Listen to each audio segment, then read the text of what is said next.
I'm Lisa Marie and this is the PartyPoker.net World 10-Pin Masters from the Barnsley Metrodome. 16 of the world's greatest players have descended upon Yorkshire. So if you don't know how to aim for the pocket or strike a 300, then take note from these guys and girls as they compete to become Masters champion. Let's look at the draw so far.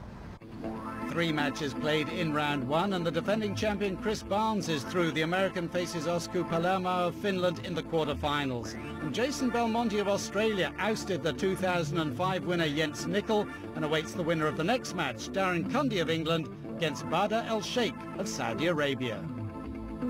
There are still plenty of places up for grabs in the quarter-finals, and with knockout rounds the pressure is on. Let's see who'll be on the lane tonight. My name is Badr El Sheikh from Saudi Arabia. I'm 19 years old. My name is Darren Cundy. I'm playing Badr El Sheikh today.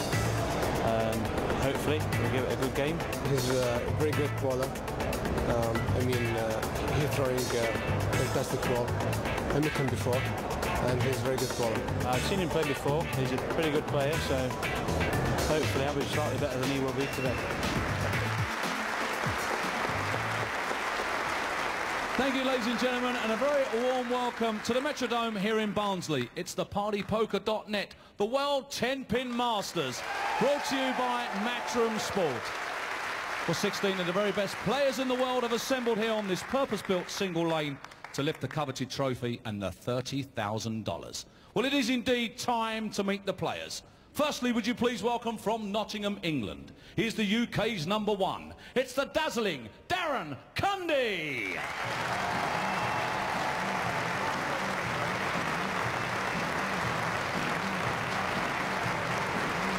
29-year-old Darren is making his debut here in the World Masters, a quiet, laid-back sort of a guy. He expresses himself on the lanes. In the last year, he's won the PTBC Masters and the Burton Open, often remembered for bowling 300 at the World Championships in 2003. Now, ladies and gentlemen, would you please welcome all the way from the Kingdom of Saudi Arabia, making his debut, would you please welcome Badr El Sheikh.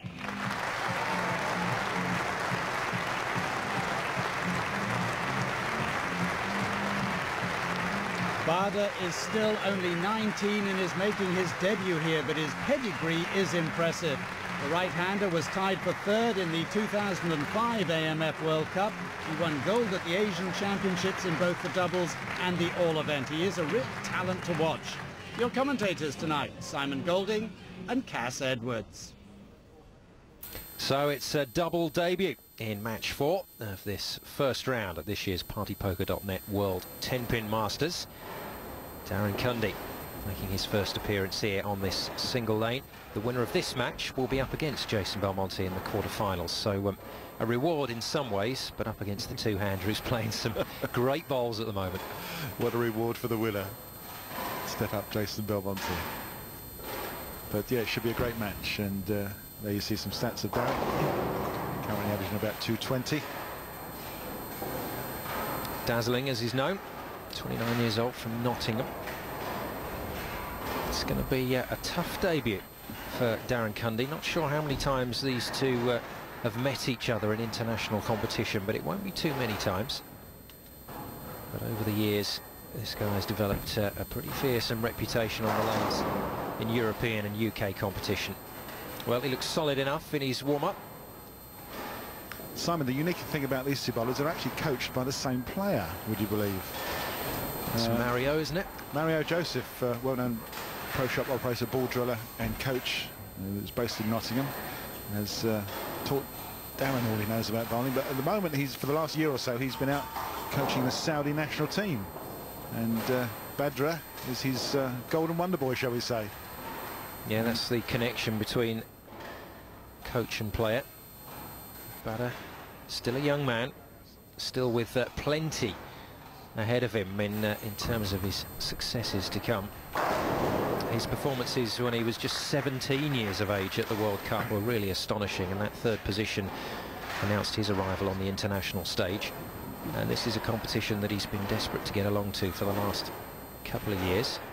Ahmed Shaheen has been one of the Asian bowlers that we've had from the Middle East in previous years at this 10-Pin Masters, always given a good account of himself. But this young man is something special, Cass. 2 gold medals in the recent Asian Games. The singles, he won outright on his own, and believe this or not, he won the doubles with his brother, Hassan. So he's certainly keeping it in the family. Gold medals galore, which is good to see. I'd like to wish you good luck, good bowling. I'd like to shake hands, gentlemen. Talking to Bernie in the green room yesterday, Darren, and he's really excited about the quality of competitor that we have here at this year's tournament. Once again, it's an amazing field that has been assembled, and really, Bernie says his job is just to sit back and enjoy some world-class 10-pin bowling. Well, I hope you can do that at home as well as we get underway with Darren Cundy of England up against Bala Al Sheikh of the Kingdom of Saudi Arabia. Cundy's first delivery.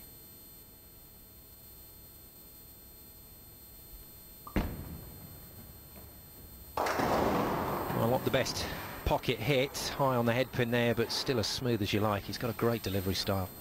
He is very smooth indeed, as you can see from the replay. Gets right to that foul line. That ball's just, unfortunately, just a little bit inside his mark, and it's turned up high on the head pin, leaving him the 6-pin and the 7-pin split, which is quite a difficult 2 pins to convert. But as we say, if we're going to have an open frame, and this could well be, I'd like to get it out of the way straight away.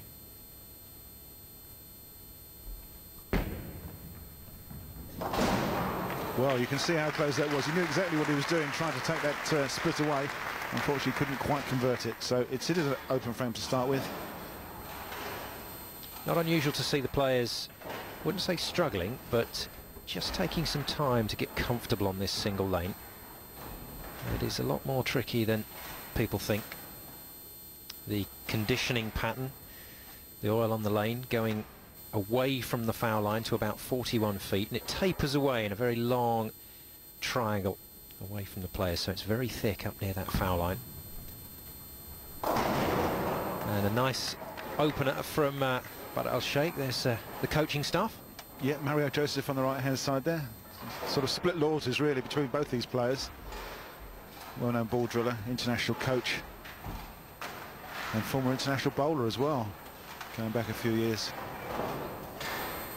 Yeah, it's not just the players out on the lane that are world class, it's the support staff as well that surround the players that come to this tournament. And that's why it's such a great event to come to and see live.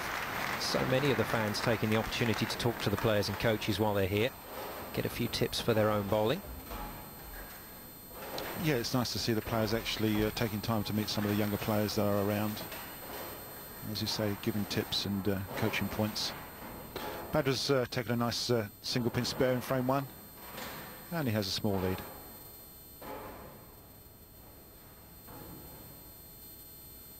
Unusual little style Darren's got there. He takes sort of a couple of swings with that arm and just settles the fingers and thumb before he takes off with the delivery. And that's as smooth as you like.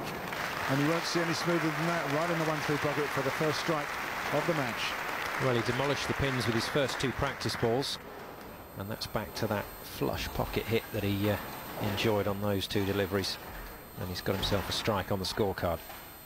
Yeah, a real classic style from Darren Cundy there. Gets right to the foul line and delivers it as smooth as you can do. Lays it out on the lane, lots of rotation, and really rips the rack. Looking for some high scores, but this is also a man that's capable of big scores, as we've seen in the past. No stranger to television. Good hit as well from Al Sheikh, the man that lists Chris Barnes as his favourite bowler. And he could meet Barnes in the semi-final of this competition. What a match that would be for him, but he's got a bit of work to do in this first round against Darren Cundy before he even has thoughts about that. Fantastic facilities, aren't they, out in the Kingdom of Saudi Arabia?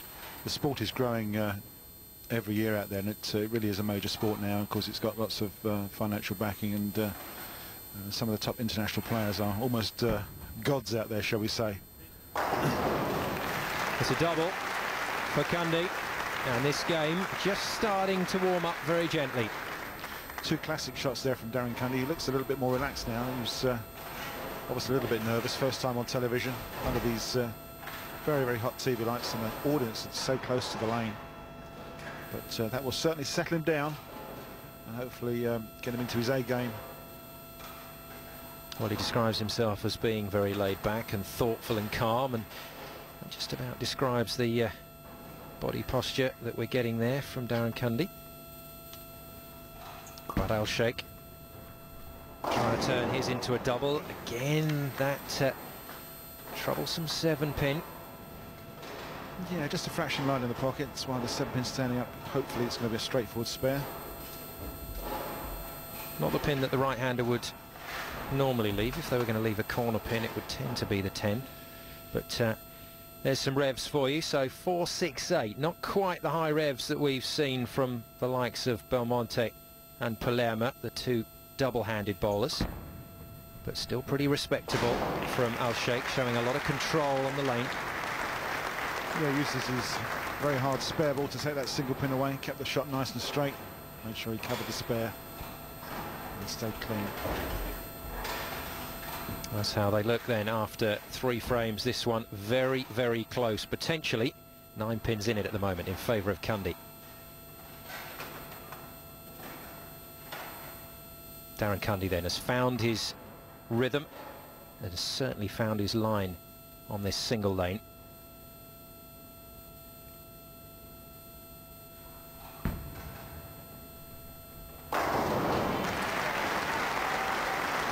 Crowd like it, and so should Darren Cundy. That's a turkey.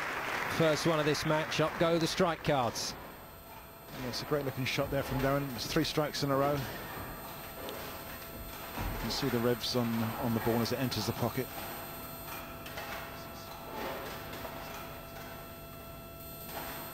Actually having very similar rev rates to Badra, so they're playing very much the same line, same sort of speed, same sort of rotation.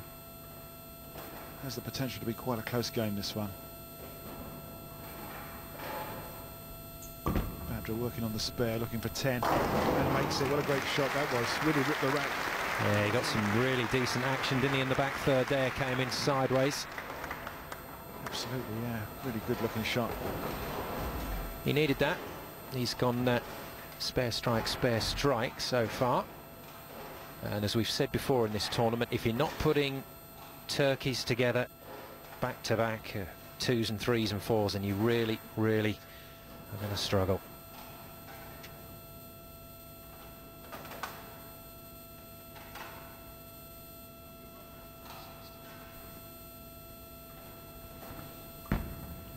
Darren Cundy then looking to turn the turkey into 4. Well, got a touch lucky there as that 9-pin went over. Could have left himself with a split, but just got the 8 to put away, and well, annoyed with himself because he knew that his opponent had given him a chance really to put some serious pressure on. Yeah, he was certainly looking for the 4 in a row there, and he actually had the 4-9 split standing at one stage, and the 9-pin's gone over. So again, just a single pin spare to shoot at. Change of ball, a lower friction surface. Just slide this one across. Oh, he's going for the rotation. Oh dear, oh dear. I thought that was going to sail on through on the oil and not make it, but great reaction in the back end. Because Darren knew that was going to happen all the time, didn't he? He did. It was just us getting very worried. Good to see that he can keep you on your toes, Cass. Yeah, nice work. Never in doubt. Little nod of the head. Didn't even bother to watch the pin go down. And he spares it. So turkey and a spare from Cundy. Now, how does Sheikh answer that? He'll be looking to double up if he can get it.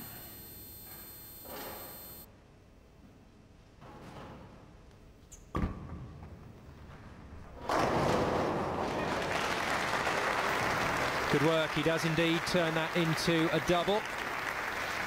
Just takes out the 10-pin with the messenger.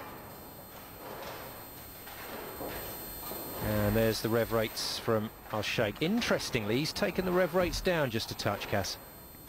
Yes, that whether that's done by design or not, I'm not really sure, but it certainly carried that 10-pin away. And it's his first double of the game.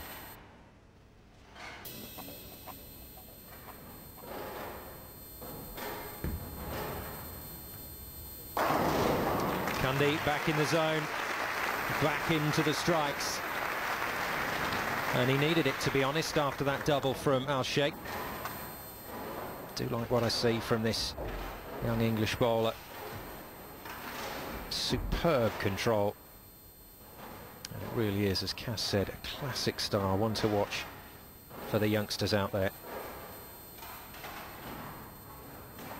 Just have a look at the ball shape out there on the lane. And he's taking it pretty wide.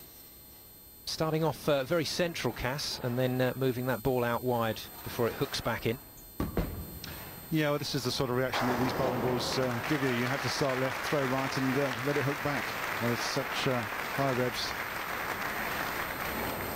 Crowd, as ever, loving every minute of this. It's a magnificent crowd at the Metrodome here in Barnsley. They know their 10-pin bowling, and that, of course, helps because it's instant reaction. When they see something good, they let the bowlers know. Cundy then, with the realisation that his opponent has just posted his first turkey of the match. And for the first time, Sheikh just getting his nose ahead. Definitely a strike required from Cundy to stay in touch here. Oh, no. Well, it looked like a pretty solid hit. He'll be a bit frustrated with that. It's one of the vagaries, isn't it, of 10-pin bowling, Cash. You get a good pocket hit and the 10-pin stays up. Absolutely, yeah. It's just down to the speed, the angle that the ball's going in, and also the rotation. Just doesn't quite carry it out. The 6-pin just lays in the gutter. Another single-pin spare, but Dan's been pretty much in the pocket every frame except the first one, and he didn't like that. He seemed to look away. Unless he thought it was absolutely there, no trouble at all. It looked like he might have bumped it a bit. Cass might have just dropped off the fingers. First smile we see from the young Englishman. How's this for a reaction? As a coach, not what you want to see. No, he's looking quite relaxed now, isn't he? I think he's enjoying himself out there, and well, 538 is his potential maximum over those 2 games. Remember, it's your 2-game aggregate that will take you through. The best score at the end of those 2 games. Place in the quarter-final against Jason Belmonte of Australia beckons, and Badr Al-Sheikh with trouble at the foul line. Well, he seemed to jam up there and nearly overbalanced. He nearly went over and fouled. It'll be interesting to see what happened there. He probably got stuck on the approach, but the ball actually itself was quite good. Went nicely into the pocket. Unfortunately, left the 9-pin standing. Yes, indeed, Simon, you're quite right. Look at that. What a balancing act that is. Did very well not to go over the foul line, because that would have counted for 0. That was pretty athletic. Most of us would have been flat in our face halfway down the lane after that. Not bad. Spare here just to extend his lead. Yeah, he'll take that. That could have been much worse. We talked about problems that people have had on the approach earlier in the tournament. It's not that prevalent, but it happens once in a while. You'll see someone get stuck.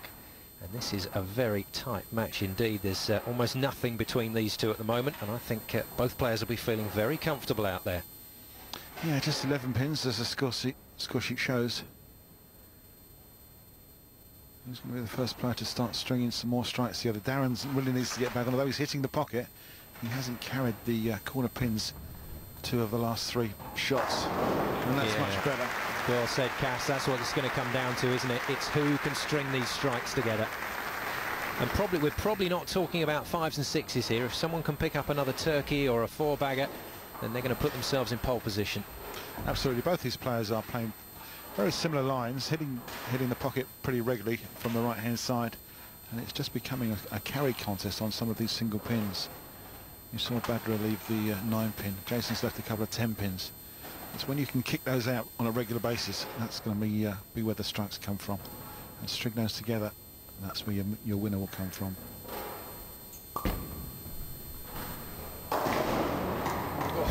Well, there was a messenger and a half. Absolutely, yeah, the 4-9 split was left standing off of a high hit on the head pin, but there was certainly some pin action in there, and the 9-pin has gone, so Badr will be very pleased about that. Great camera shot there is, and there's that flying messenger which nearly takes both those pins away. Double somersault.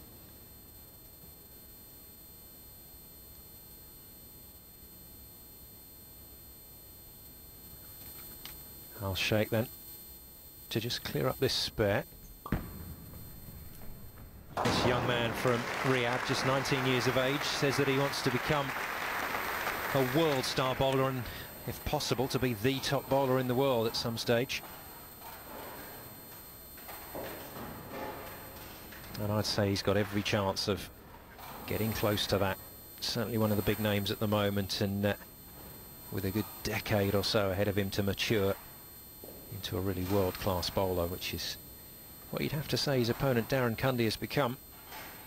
Maybe hasn't quite had the international exposure that he would have wanted, but very capable and very good athlete is Cundy. That's a good shot, and it was desperately needed. He's answered that last spare of Al Sheikh very well indeed. So it's a double, and that's a strike in the foundation frame.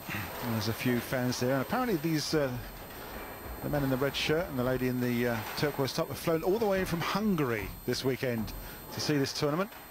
Such as the exposure that the World 10-pin Masters gets around the world, different TV networks. And Darren himself is getting that exposure. Let's take a look at Darren's line. Nothing much changed. He's maybe just got that action on the ball to happen a little later in the run. But it's all looking very solid for Darren Cundy at the moment, and it's all looking pretty good for this young man as well. But it's incredible, isn't it? Hungarians flying into Barnsley to watch the World 10-pin Masters. You're right, Cass, this tournament's reputation is spreading worldwide. And it's also good to see bowlers from the Middle East excelling at this sport. Great support they get from their national association. Well, in the World Cup alone, I mean, it's a phenomenal number of nations that enter, and it puts other sports to shame.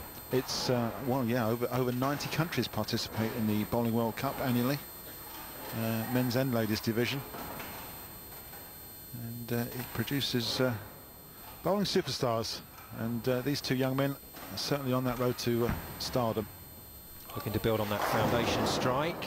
Unlucky again, 10-pin left. Yeah, pretty unfortunate first ball in the 10th frame. Brings that 10-pin yet again. It's going to take him through the 200 barrier. But 217 maximum score. Well, he was just a touch shaky, wasn't he, on his last 10-pin spare. That was 2-3 frames ago now. Cundy wants to knock this one off, get himself another delivery if he can. Good work. Well, the Englishman certainly posting a par score. We were talking of 200s as the par over the last few seasons, but I really do think that has to be raised, and most of these players now will tell you anything below 210, 220, and they won't be fancying their chances on this single lane. You've got to be up in the mid 200s, and well, we've certainly seen that from the likes of Belmonte, Palermo and Barnes in our opening 3 matches, and these two won't be far off. Nice work from Cundy, just that disappointing 10-pin left standing in his final frame. Interesting as well, Simon, he actually changed ball on that last shot there, just to see what reaction he would get. And it was a good reaction, so it may well be that he starts game 2 with that different ball. Yeah, clever stuff from Darren Cundy. So 217 is his opening game score. Will his opponent respond? Striking the foundation frame for Badr Al Sheikh. Wants to keep that going here. Yeah, needs the double here just to take a 20-pin lead. A spare and a strike, and it will be down to a single-digit lead he'll have. High through the head pin, leaves the 4-pin standing. Not what he wanted. He was working on a strike, so it would have been a double. Well, this could be our closest match of the tournament so far. If Badr can strike it out from here after his spare, then he can go 218, so a 1-pin lead on Darren Cundy. Darren Cundy will be watching with interest. It's possible that he could be leading at the end of this first game. I tell you, it's been back and forth over the 10 frames so far. Yeah, both very good games of bowling, lots of strikes, lots of spares. Badr earns himself a bonus ball in the 10th frame after that spare. And a strike for a 218 will give him a 1-pin lead. That's how close it is. And that'll be all to play for in game number 2. Yeah, our previous 3 matches have just been a little one-sided. One player getting locked into the lane and the opponent finding it difficult to live with them. Not so in this match. Now, can Al-Sheikh pick up that one-pin lead? Yes, he can. So, 2:18 for Badr Al-Sheikh at the end of the first game. Plays 2:17 for Darren Cundy. This one is a cracker. It's going to go all the way to the wire. Tonight's proving to be a very close match with only one pin separating these bowlers. Join us for more action after the break. I'm Lisa Marie and this is the PartyPoker.net World 10-Pin Masters. Now the $30,000 is still but a distant dream for our 10-pin bowlers. Tonight it's Darren Cundy and Badr Al-Sheikh who must battle it out for that